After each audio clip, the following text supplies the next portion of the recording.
Hey y'all, I'm Derek and welcome back to the YouTube movie review. So I know we said that we're doing channel awesome movies right now, and we still are. I actually have 2 more to do, but I just found something on YouTube that I wanted to share with the world. So we're gonna do this movie today. But first, 2 things. 1, I got a haircut. I hope y'all like it. I'm gonna try to keep it at this length because it's just too freaking hot down here. And second of all, I'm in my own place now. This is my house. After I finish moving in, we'll be able to see more of it, but for right now there's boxes all over the place, so basically you're just gonna see me in front of this window. Today, what we're looking at is a movie that I just stumbled across called The Lock-In. And looking it up, I'm not sure it's an actual YouTube movie, but it seems like too good of an opportunity to waste. It's got horrible reviews, and they say it's supposed to be hilarious. So let's look into this.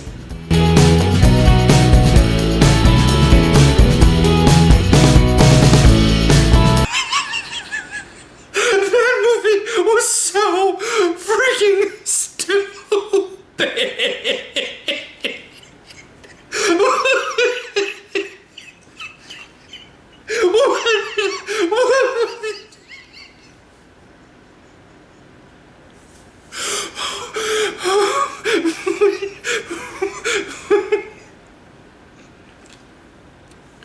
Oh,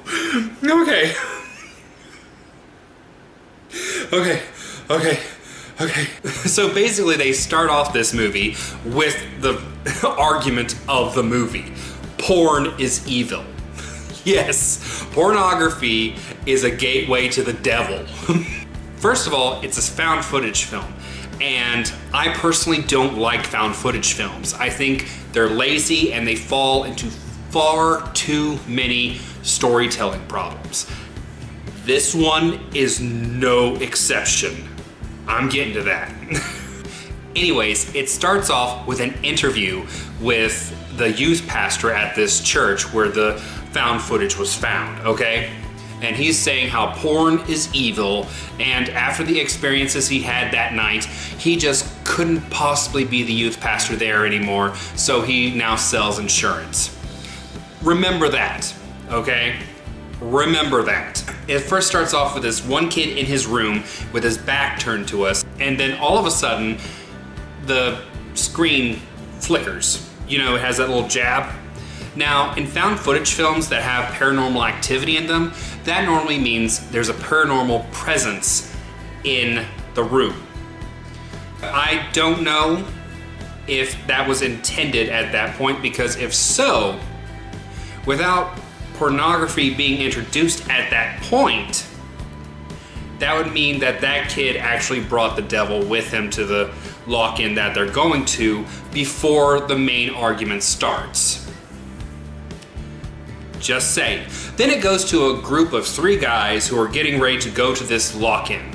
Apparently it's a co-ed lock-in. Do they do those? Because I remember when I was a kid and went to church, they never had co-ed lock-ins. They had girl lock-ins and they had boy lock-ins. Because, you know, they wanted to leave room for the Holy Spirit, if you know what I mean. Especially with teenagers.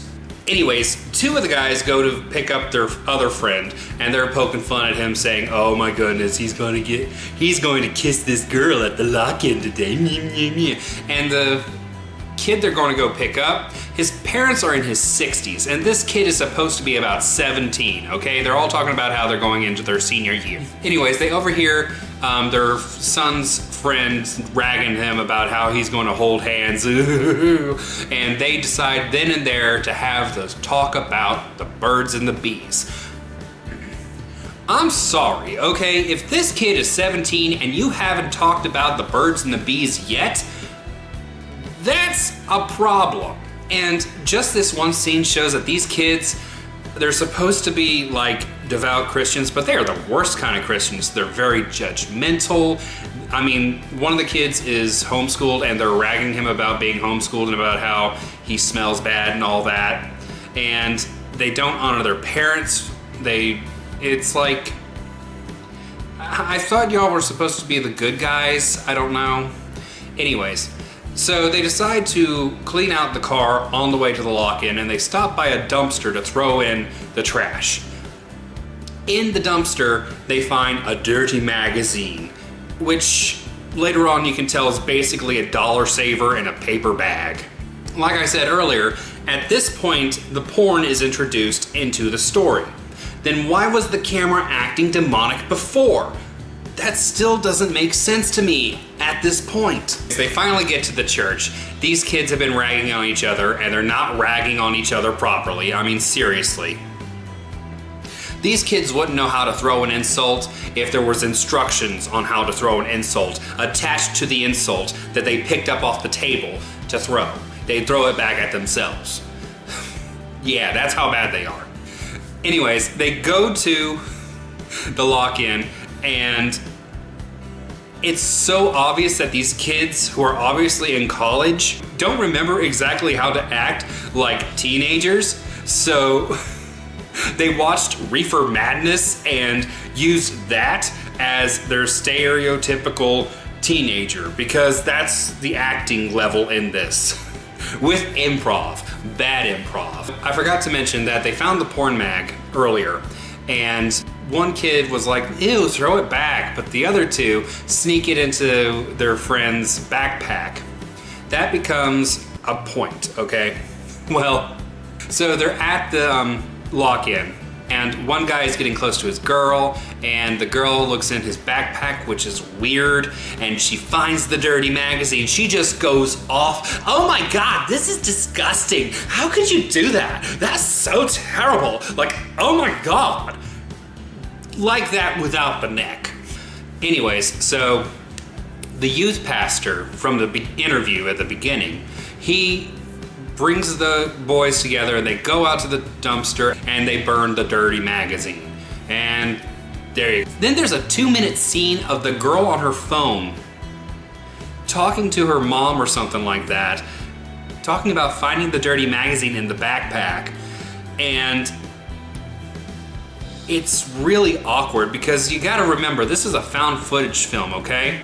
Why are they focusing on this?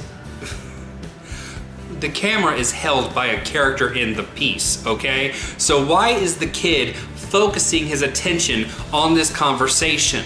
It makes no sense character-wise, okay? It's just creepy. And second of all, she is in a different room with a door between them, and he is watching her through the glass. And we can hear everything she says perfectly. That doesn't make any sense. Technically, it wouldn't be coming through so clear. If you don't know how to make a film, don't make a film. If you can't think of technicals like this, don't make a film. Think about whether or not, hey, how can he hear an entire conversation through a closed door, through glass, and why is he watching this conversation anyway? It doesn't make any sense. Then after that, oh my God, the dirty magazine's back. Oh! They decide they're just going to throw it away, but there are no trash cans. No trash cans anywhere.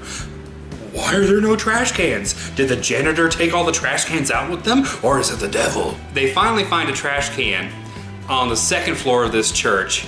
They put it in there. They start walking away, and all of a sudden they hear a lion roar. And the trash can goes flying around the corner. So they just run away.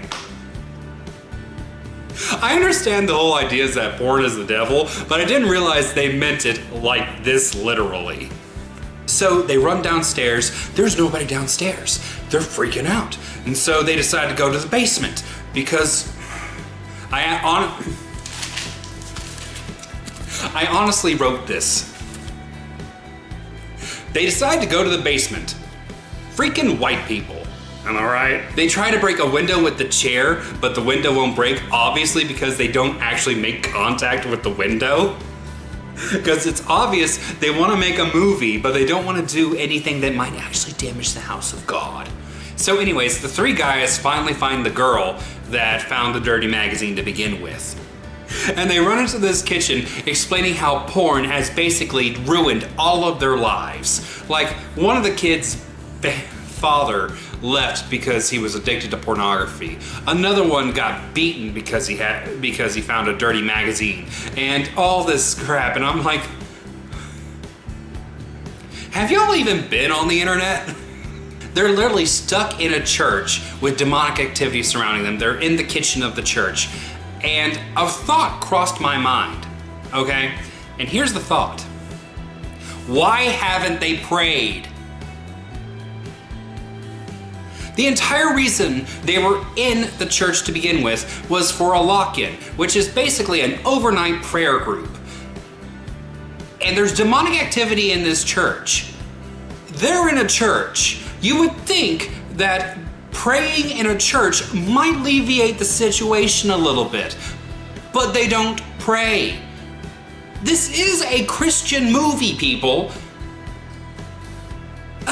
Slowly but surely, one by one, they all go missing. Yeah. A couple of the survivors find a video camera in the youth pastor's office, which first of all should be a red flag right there. Why does a youth pastor have a video camera in his office?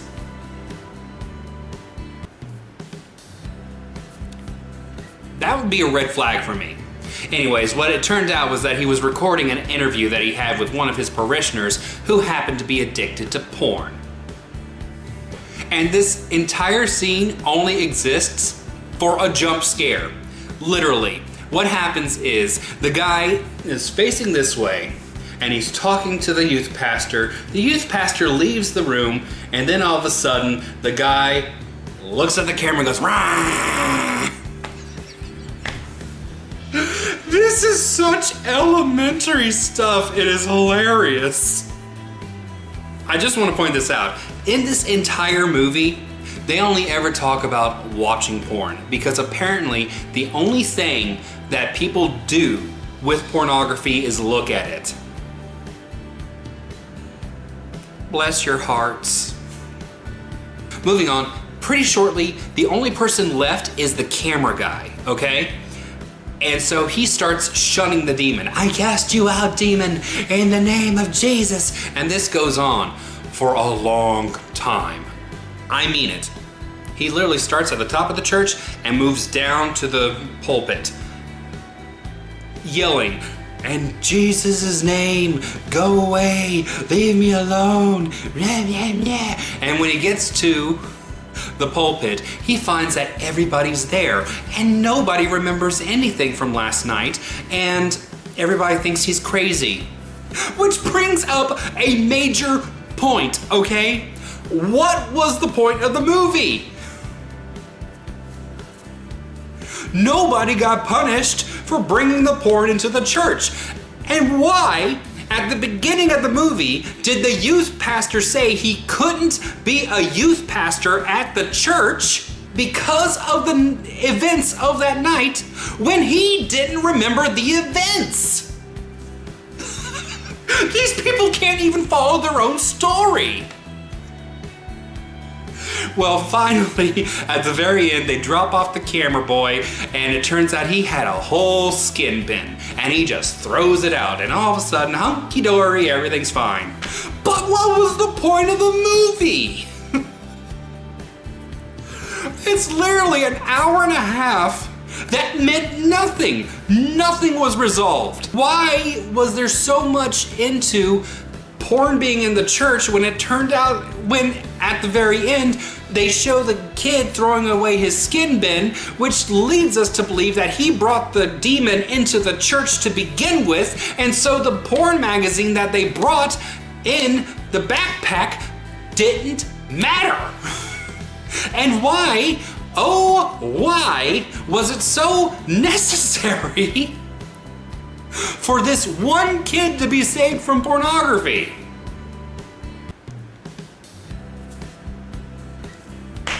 This movie is terrible. It is written god-awful. The camera work is horrible. If there's any actual demonic action, it takes place off screen. These people didn't know how to make a movie, and it's just hilariously bad. If y'all saw my reaction to Survive, I told you that I love these kind of movies because they're so bad. Everything that could possibly have gone wrong went wrong. But it makes it entertaining because you honestly don't know where the story's going to go. You honestly don't know if these characters are going to learn anything. You honestly do not know what you are watching. It comes down to this. You're either mad or you're happy. And if you can poke fun at it, you're happy. If it's a bad movie that you can't poke fun of, then you're going to be mad. But if it's a bad movie you can poke fun at, you're going to have a good time. Oh my God, I had a great time watching this movie. And I do not like religious propaganda films. I don't like any of them. But this felt like they were trying to do one of those 1930 propaganda films like Tell Your Children.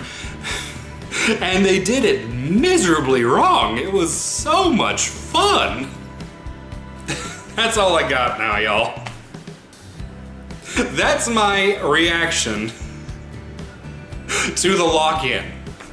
Look it up on YouTube when you're bored and have seen everything else on YouTube.